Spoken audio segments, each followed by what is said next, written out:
ప్రేమ ఉంటుంది. కానీ అమ్మ ఎలాగో ప్రేమ చేస్తుంది కాబట్టి తను కూడా ప్రేమ చేస్తే నువ్వు ఎక్కడ పాడైపోతావు అని చెప్పి తను చినిగిపోయిన బట్టలు వేసుకొని నీకు మంచి మంచి బట్టలు ఇప్పిస్తాడు రా నాన్న. పాపం తను పరిగికో వికారాబాద్కో పంట మొత్తం తీసుకొని వచ్చిన తర్వాత పంట అమ్మిన తర్వాత ఒక 10,000 జేబులో పెట్టుకొని ఇంటికి వెళ్తూ ఉంటే మధ్యాహ్నం 3 అవుతూ ఉంటుంది, ఆకలి అవుతూ ఉంటుంది నాన్నకు బాగా. నాన్న తిందామని చెప్పి ఒక రెస్టారెంట్ ముందర నిలబడి లోపలికి పోయి బిర్యానీ ఎంత ఉందని చెప్పి చూస్తే 250 రూపాయలు ఉంటుంది. నాన్నకు ఆకలి అవుతూ ఉంటుంది, పేగులు మాడిపోతూ ఉంటాయి. అరే నేను ఈ పూట 250 రూపాయలు పెట్టి బిర్యానీ తింటే నా ఒక్కరి కడుపు నిడుతుంది, అదే ఇంటికి ఏమన్నా తీసుకుపోయినా అనుకో నా పిల్లలు కూడా హ్యాపీగా తింటారని చెప్పి తన కడుపు మార్చుకొని ఇంటికి మీ నాన్న వస్తాడు బాస్. రియల్గా మన నాన్న హీరో కదా. ఎన్నోసార్లు ఒక్కసారి ఇంటికి వెళ్ళిన తర్వాత నాన్న నీతో ఫ్రీగా ఉంటే అడగండి, నాన్న నీకు ఎన్ని కష్టాలు ఉన్నాయని చెప్పి పెద్ద చిట్టా చెప్తాడు బాస్. ఎన్నో అప్పులు ఉన్నాయి నాన్నకు, ఎన్నో ప్రాబ్లమ్స్ ఉన్నాయి నాన్నకు. అమ్మ మీరు ఆడపిల్లలాగా పుట్టినరు, రియల్గా మీ అమ్మ నాన్నకు సెల్యూట్, మిమ్మల్ని చదివిపిస్తున్నారు. రియల్గా సెల్యూట్ వాళ్ళకి. ఎందుకంటే ఆడపిల్ల పుట్టిందని చెప్పి చాలామంది బాధపడుతూ ఉన్నారు. ఆడపిల్ల పుట్టినా సరే చదివిస్తున్నారు, రేపు పొద్దున నీ పెళ్ళి ఎట్లా చేయాలని చెప్పి ఇప్పటి నుంచి ఆలోచిస్తారమ్మ. పాపము నా కూతురికి ఎలాంటి భర్తను తీసుకురావాలి, ఎంత కట్నం ఇవ్వాలి, ఎంత బంగారం పోగు చేయాలని చెప్పి పాపం నాన్న పిచ్చోన్లాగా బయట నీ కోసం కష్టపడుతున్నాడు రా. ఈరోజు హ్యాపీగా ఇక్కడ నవ్వుకుంటా కూర్చున్నావు కదా, ఇంటికి వెళ్తే నాన్నని ముఖం మీద తిడుతున్నావు కదా, పెద్దగా అయిపోయినావు అని చెప్పి 10th క్లాస్కి వచ్చినావు అని చెప్పి. కానీ ఈ టైం మీ నాన్న గురించి ఆలోచన చేయి. ఎక్కడనో చేన్లో పని చేస్తున్నాడు పాపం, కూలి పని చేస్తున్నాడు పాపం, ఆటో నడిపిస్తున్నాడు పాపం. 365 రోజులు నీ కోసం పని చేసేటటువంటి కష్టపడేటటువంటి పిచ్చోడురా మీ నాన్న. మరి ఇంకో దేవత గురించి చెప్పున్నా, నిజంగా భగవంతుడు అనేవాడు ఉన్నాడో లేడో నాకైతే తెలియదు, కానీ 9 నెలలు మోసింది బాస్ అమ్మ మనని. కానీ ఇంటికి పోతే అమ్మకు మనం ఏమి ఇస్తున్నాం తెలుసా? నీకేం తెలియదు ఊకో, మాట్లాడక ఎక్కువ మాట్లాడక, నీకేం తెలుసు స్కూల్ గురించి, నీకేం తెలియదు ఊకో అని చెప్పి అమ్మని చీటికి మాటికి తిడుతున్నాం. రియల్గా గుండె మీద చేసుకొని చెప్పండి, అమ్మతో ప్రేమగా మాట్లాడి ఎన్ని రోజులైంది. చాలామంది పిల్లల్ని చూస్తూ ఉంటా నేను, వాళ్ళ అమ్మ నాన్న చనిపోయినప్పుడు ఎవరి జీవితంలో ఇది జరగొద్దా నేను అనుకుంటున్నా, కానీ ఖచ్చితంగా ఏదో ఒక రోజు మన అమ్మ మన నాన్న మనల్ని వదిలేసి వెళ్ళిపోతారా. ఎందుకంటే పెద్దగా అవుతూ ఉంటారు, వయసు ఎక్కువ అవుతూ ఉంటుంది కాబట్టి ఏదో ఒక రోజు మన అమ్మ మన నాన్న మనల్ని వదిలేసి వెళ్ళిపోతారు. అమ్మ నాన్న లేని వాళ్ళని అడగండి, వాళ్ళ విలువ ఏందో చెప్తారు.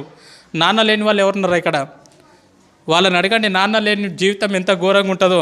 నాన్న లేని వాళ్ళని అడగండి, ఎవరైనా పిల్లల్ని వాళ్ళ నాన్న దొరకపోతే వాళ్ళకి అనిపిస్తుంది, అరే మా నాన్న ఉంటే ఇట్లా తీసుకుపోతుండేనేమో, మా నాన్న ఉంటే స్కూల్కి వస్తుండేనేమో నా గురించి అని చెప్పి చాలా బాధ అనిపిస్తుంది. మరి ఈ రకంగా ఒక తల్లి 9 నెలలు మోస్తుంది మీ అమ్మ. అమ్మని ఇంటికి పోతే మనం చీటికి మాటికి తిడుతూ ఉన్నాం, చీటికి మాటికి కసురుకుంటా ఉన్నాం, నీకేం తెలియదు అంటున్నాం. 9 నెలలు కడుపులో మోసేటప్పుడు ఎన్నో హాస్పిటళ్ళు తిరిగింది, ఎన్నో గుడులు తిరిగింది, ఎన్నో మందులు మింగింది, తనకు ఇష్టం లేని ఫుడ్ తీసుకున్నది అమ్మ.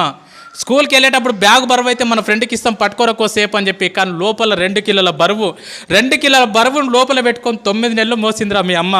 ఆడపిల్లవో తెలియదు, మగపిల్లగాడవో తెలియదు, అందంగా ఉన్నవో తెలియదు, వికారంగా ఉన్నవో తెలియదు, పుట్టిన తర్వాత వాళ్ళని చూసుకుంటావో తెలియదు, చూసుకోవో తెలియదు. కడుపులో ఉన్నప్పుడు ప్రతిరోజు మురిసిపోయింది, నా కొడుకు ఇట్లుంటాడేమో, నా కూతురు ఇట్లుంటుందేమో అని చెప్పి. 8 నెలల టైం లోపల నువ్వు ఆడుతూ ఉంటే అమ్మ పేగును గట్టిగా తన్నినప్పుడు విపరీతమైనటువంటి నొప్పి. లేచి ఒక్కసారి కన్నీళ్ళు దూడ్చుకొని పక్కకు నాన్న ఉంటే నాన్న నిద్రలకెళ్ళి లేపి లోపల బాబా ఆడుకుంటున్నారు తెలుసా, లోపల పాప ఆడుకుంటుంది తెలుసా అని చెప్పి మురిసిపోయిందిరా మీ అమ్మ. 9 నెలలు నిన్ను మోసిన తర్వాత ఈ ప్రపంచం లోపలికి నిన్ను తీసుకొచ్చేటప్పుడు మీ అమ్మ నిన్ను ఈ ప్రపంచం లోపలికి ఎట్లా తీసుకొస్తుంది తెలుసా? 2 రకాలుగా తీసుకొస్తుంది బాస్.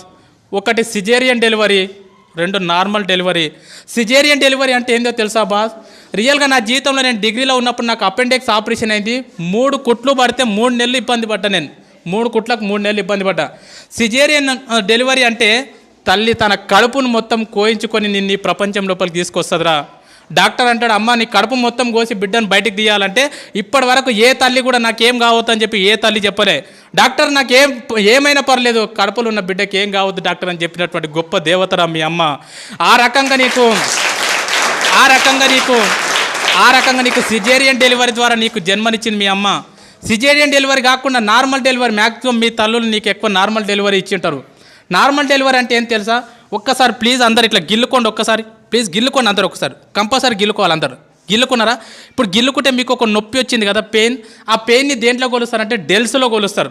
ఇప్పుడు నీకు అయినటువంటి పెయిన్ ఎంత అంటే 0.01 డెల్. 0.01 డెల్కి అబ్బా అంటున్నావు.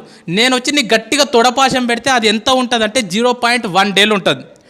0.1 డెల్కే తల్లడిల్లిపోతున్నావు అబ్బా అంటున్నావు. కానీ 9 నెలలు నిన్ను మోసి నిన్ను ఈ ప్రపంచం లోపలికి తీసుకొచ్చేటప్పుడు మీ అమ్మ ఎంత నొప్పి భరిస్తుంది తెలుసా బాస్? 57 డేల్స్ నొప్పిని భరిస్తుందిరా. 57 డేల్స్ నొప్పిని భరిస్తుంది బాస్. 57 డేల్స్ నొప్పి అంటే ఎంతో నీకు అర్థం కాదు. 20 సుత్తెలు తీసుకొని ఒక్కసారి వెన్నెముక మీద ధన ధన ధన కొడితే ఎంత నొప్పి, అంత నొప్పిని భరించింది అమ్మ. 20 తేళ్ళు శరీరం మీద మొత్తం కొడితే ఎంత నొప్పి, అంత నొప్పిని భరించింది మీ అమ్మని నీ ప్రపంచం లోపలికి తీసుకొచ్చేటప్పుడు. ఒక కాయని తీసుకెళ్ళి ట్రైన్ పట్టాల మీద పెడితే ఎంత విస్తరిస్తుందో అంత నొప్పిని భరించింది అమ్మ.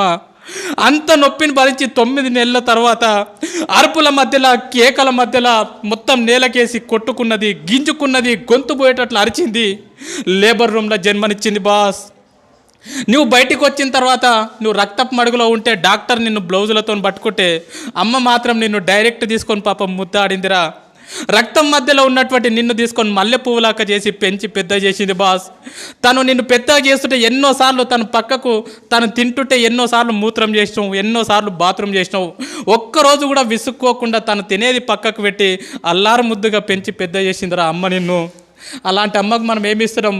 నీకేం తెలియదు పో. సపోర్ట్ చేయకుండా ఉండు. నువ్వు ఎక్కువ తక్కువ మాట్లాడకు. నువ్వు నీ బెస్ట్ ఫ్రెండ్ని ఒక మాటను వాడు రేపటి నుంచి నీతో మాట్లాడతాడు. మన బెస్ట్ ఫ్రెండ్ని ఒక మాట అంటే వాడు రేపటి నుంచి మనతో మాట్లాడాడు. మరి అమ్మని రోజు అన్ని మాటలు అంటున్నా కూడా ఎట్లా భరిస్తుంది ఒకసారి ఆలోచన చేయండి. ఎన్ని మాటలు అన్నా కూడా, నువ్వు ఎన్ని బాధలు పెట్టినా కూడా ఈ ప్రపంచం లోపల మళ్ళీ నిన్ను అంతే ప్రేమగా చూసే దేవత ఎవరంటే మీ అమ్మనే బాస్, మీ అమ్మనే బాస్. ఎందుకంటే చాలామంది పిల్లల్ని బయట నేను చూస్తూ ఉన్నా, అమ్మ నాన్న ఉన్నప్పుడు వాళ్ళని పట్టించుకోరు. వాళ్ళు చచ్చిపోయిన తర్వాత ఇక తీసుకుపోయేటప్పుడు అక్కడ పాతి పెట్టేటప్పుడు వాళ్ళ కాళ్ళని పాలతో కడుక్కుంటా, నెయ్యితో కడుక్కుంటా, నీళ్ళతో కడుక్కుంటా, అమ్మ నువ్వు అంటే నాకు ఇష్టం అమ్మ, ఐ లవ్ యూ అమ్మ, ఐ లవ్ యూ నాన్న అని చెప్పి వాళ్ళు చచ్చిపోయిన తర్వాత గొంతు చించుకొని అరుస్తూ ఉంటారు, నువ్వు అంటే నాకు ఇష్టం అమ్మ అని చెప్పి. వాళ్ళు చచ్చిపోయిన తర్వాత నువ్వు చూస్తే, నువ్వు ఏడిస్తే వాళ్ళకి తెలుస్తుందా? చచ్చిపోయిన తర్వాత అమ్మ నువ్వు నాకు అంటే ఇష్టం అంటే వింటదా? చచ్చిపోయిన తర్వాత వింటారా బాస్? చచ్చిపోలేదు కదా, బతికే ఉన్నారు కదా, మీకోసం 365 రోజులు కష్టపడుతున్నారు కదా. ఈరోజు ఇంటికి వెళ్ళిన తర్వాత చెప్పండి, అమ్మ నువ్వు అంటే నాకు చాలా ఇష్టం అమ్మా, నన్ను ఎట్లా కన్నావమ్మా, అసలు నేను ఎంత లక్కీ అమ్మా, నా కోసం ఎంత కష్టపడుతున్నావు అమ్మా అని చెప్పి. అమ్మకి ఎన్నిసార్లు థ్యాంక్స్ చెప్తున్నారు, ఎవరు చెప్పట్లే అమ్మకి థ్యాంక్స్. అమ్మకు నువ్వు థ్యాంక్స్ అని చెప్తే కూడా అర్థం కాదు. మరి మన కోసం ఇంత కష్టపడి మనని ఈ ప్రపంచం లోపలికి తీసుకొచ్చినటువంటి మన అమ్మ నాన్నని మనం సంతోషపెట్టాలంటే మనం చేయాల్సినటువంటి చిన్న పని మంచిగా చదువుకోవడమే. నువ్వు ఈరోజు మంచిగా చదువుకొని అన్ని పాస్గా ఇదే టీచర్లు మీ ఊరికి వచ్చినప్పుడు అబ్బా నీ కొడుకు బాగా పాస్ అయింది అమ్మ, నీ కూతురు బాగా పాస్ అయిందంటే ఆ నొప్పిని మొత్తం మర్చిపోతుందిరా అమ్మ. అరే నా కొడుక నా కూతురు, అరే సారులు గొప్ప చెప్పారు అని చెప్పి. ఆల్రెడీ అమ్మ కడుపు కోతబెట్టి ఈ ప్రపంచం లోపలికి వచ్చినాం. రేపు పొద్దున కాలేజ్ చేస్తుంటేనో ఇంకేదో చేస్తున్నావు, ఎవరో పరిచయం అయ్యారని చెప్పి ముఖం తెలియని వాళ్ళతో ఇంట్లోకి వెళ్ళిపోయి అమ్మ నాన్న గుండెల మీద దాన్ని వెళ్ళిపోవద్దురా. ఎంతమందిని చూస్తున్నాం బయట, యూట్యూబ్లో చూస్తున్నాం, దాంట్లో దీంట్లో చూస్తున్నాం. ఎవరో ముఖం తెలియనోడు పరిచయం అయితే 2 సంవత్సరాల పరిచయానికి అమ్మ నాన్నని కాదంటున్నారు. వద్దుపో, మీరు వద్దు, నాకు వీడే కావాలి. ఎంత బాధ ఉంటుంది పాపం. 9 నెలలు మోసి అంత నొప్పి భరించి ఈ ప్రపంచంలోకి తీసుకొచ్చినటువంటి ఒక కూతురు నువ్వు వద్దుపో నాకు వీడు కావాలని చెప్పి గుండెల మీద తన్ని వెళ్ళిపోతుందంటే ఆ తల్లిదండ్రులకు ఎంత బాధ ఉంటుందో ఆలోచన చేయండి. నా నంబర్ 1 స్కూల్లో చదువుతున్నటువంటి ప్రతి అమ్మాయికి ప్రతి అబ్బాయికి చేతులు ఎత్తి నమస్కరించి చెప్తున్నా, జీవితంలో మీ పెళ్లి చేసే అదృష్టం మీ అమ్మ నాన్నకి ఇవ్వండిరా. మీ పెళ్లి చేసే అదృష్టం మీ అమ్మ నాన్నకి ఇవ్వండి. రేపు పొద్దున మీ పెళ్లి చేసే టైంకి ఊరు తిరగాలి నీకోసం, నా కూతురుకు అబ్బాయి కావాలని చెప్పి, నా కొడుకుకు అమ్మాయి కావాలని చెప్పి ఊరు తిరగాలి. అంతేగాని ముఖం తెలియనుతో నువ్వు వద్దు అని చెప్పి అమ్మ నాన్న వదిలేసి మాత్రం వెళ్ళిపోకండి. అమ్మ నన్ను వదిలేసి వెళ్ళిపోయినాం అనుకో బాస్, వేస్ట్. నన్ను అడిగితే చాలా వేస్ట్. ఎంతోమంది చేస్తూ ఉన్నారు బయట, వాళ్ళకి తెలియదు ఇంపార్టెన్స్. సరే ఈ ఎగ్జామ్లో బాగా కష్టపడతాం, చదువుకుంటాం, ఇంట్రెస్ట్ పెట్టి ఈ ఫైర్ నీకు అర్థమైంది. ఇన్ కేస్ నువ్వు ఎంత కష్టపడి చదువుకున్నా రేపు పొద్దున యాన్యువల్ ఎగ్జామ్ అప్పుడు నీ హెల్త్ బాగాలేకనో సంథింగ్ ఏదో ఫెయిల్ అవుతావు. ఒక్కొక్కసారి ఫెయిల్ అవుతాం. ఫెయిల్ అయితే వేస్టా? కాదు. మరి మా 10 పాయింట్స్ తెచ్చుకోమన్నాక తెచ్చుకోండి, మ్యాక్సిమం ప్రయత్నం చేయండి. అనుకోకుండా కనుక ఫెయిల్ అయినారనుకో, దయచేసి చెప్తున్నా, మన లైఫ్లో సూసైడ్ అనే మాట ఉండొద్దు. సూసైడ్ చేసుకోవద్దు. ఎందుకంటే మనం చచ్చిపోయినాం అనుకో బాస్, నువ్వు ఫెయిల్ అయినావు అని చెప్పి సూసైడ్ చేసుకుంటే ఈ స్కూల్కి నీకంటే మంచి స్టూడెంట్ వస్తాడు, నీ ఫ్రెండ్కి మంచి ఫ్రెండ్ దొరుకుతాడు, కానీ మీ అమ్మ నాన్నకు మళ్ళీ ఇలాంటి కూతురు ఇలాంటి కొడుకు దొరకడరా. అందుకే ఒక్క విషయం బాగా గుర్తుపెట్టుకోండి, లైఫ్లో ఎన్ని కష్టాలు వస్తే ఫ్యూచర్ అంత బాగుంటుంది, లైఫ్లో ఎన్ని ప్రాబ్లమ్స్ వస్తే నీ భవిష్యత్ అంత బాగుంటుంది. చాలామంది పిల్లలు అంటారు, సార్ మా ఇంట్లో ఫుల్ ప్రాబ్లమ్స్ ఉన్నాయి సార్, అసలు వేస్ట్ సార్ అంటారు. మనము హాస్పిటల్కి వెళ్ళినప్పుడు, హార్ట్ హాస్పిటల్కి వెళ్ళినప్పుడు ఈసీజీ తీస్తారు కదా, ఈసీజీ తీసినప్పుడు ఇట్లా వస్తుంది, అది లైన్ చూసిరా, సినిమాలో చూపిస్తారు, టొయ్ టొయ్ టొయ్ టొయ్ అని వస్తుంది. అట్లా రాకుండా టొయ్ అని వచ్చిందంటే దాని అర్థం ఏంది? చచ్చిపోయిండని అర్థం. మిత్రమా, నీ జీవితం లోపల కూడా కష్టాలు లేకుండా కన్నీళ్ళు లేకుండా జీవితం ఇట్లా సాపిగా సాగిపోతుందంటే నువ్వు చచ్చిపోయినటువంటి శవంతో సమానం. నీ జీవితం లోపల కూడా కష్టాలు వస్తున్నాయి, సుఖాలు వస్తున్నాయి, కన్నీళ్ళు వస్తున్నాయి, ఒడిదుడుకులు వస్తున్నాయి, ఫెయిల్ అవుతున్నాం, పాస్ అవుతున్నాం అంటే నువ్వు బతికున్నావని అర్థం మిత్రమా, బతికున్నావని అర్థము, బతికున్నావని అర్థం.